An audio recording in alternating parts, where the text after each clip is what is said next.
Gimana dengan semua teori-teori Anda ketika di LC terakhir bahwa ini tembak menembak dan didahului oleh pelecehan seksual? Apakah Anda masih bertahan dengan argumen itu? Boleh mulai. Ya, silakan. Ya, terima kasih Bang. Assalamualaikum warahmatullahi wabarakatuh. Yang mau saya sampaikan, kalau penyidik memang yakin betul ini perlu pembunuhan berencana, tentu dia tidak subsidiar. Dia tetapkan saja 340 begitu. Ya, kalau betul yakin, inilah namanya proses hukum. Nah, itu yang pertama. Yang kedua, tentu nanti pada waktunya akan dibuktikan di persidangan. Kedua, saya ingin sampaikan kemarin ada penggeledahan sampai dini hari, Bang Karni. Dari sore sampai jam 1, sekitar jam 1. Ditutup berita acara penyerahan barang bukti atau buktinya.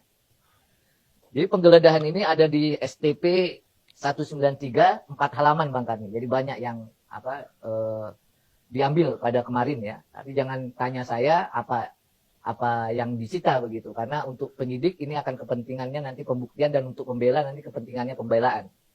Tapi yang saya mau katakan juga adalah Pak Irjen Verdi Sambo ini ditetapkan sore, tapi penyidik ya masih menggeledah sampai malam hari begitu.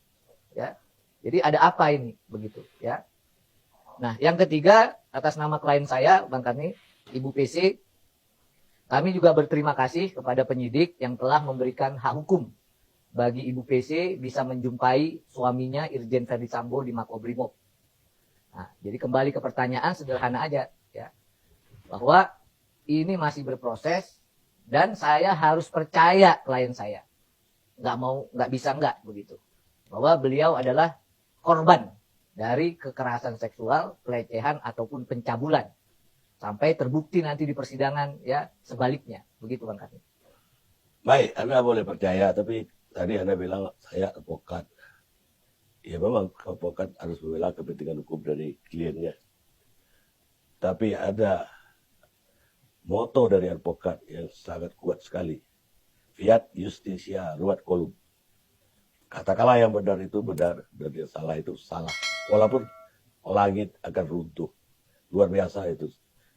Moto advokat dari zaman Peradin zaman dulu. Dan saya udah ikut dari zaman Peradin. 63.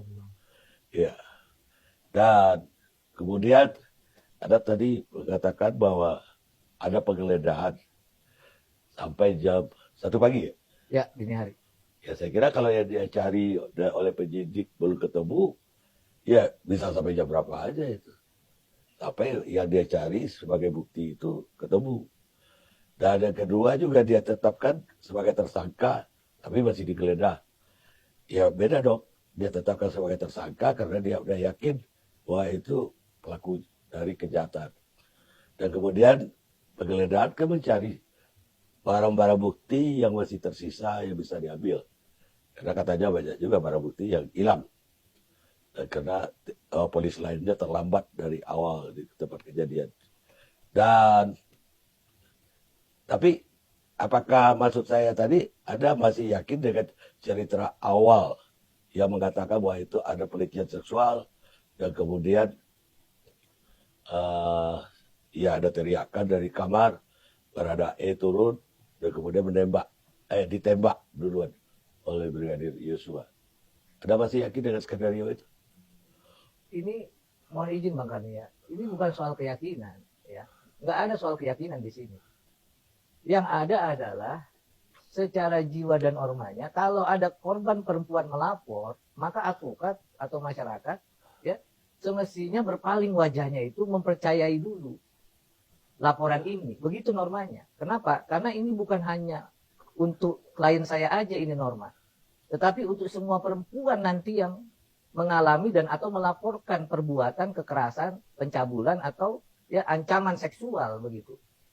Jadi bukan hanya klien saya begitu. Jadi maksud saya adalah kalau terkait dengan fakta hukumnya, tentu nanti kita bisa saksikan, kita bisa lihat, kita bisa tahu begitu ya pada saat di persidangan begitu.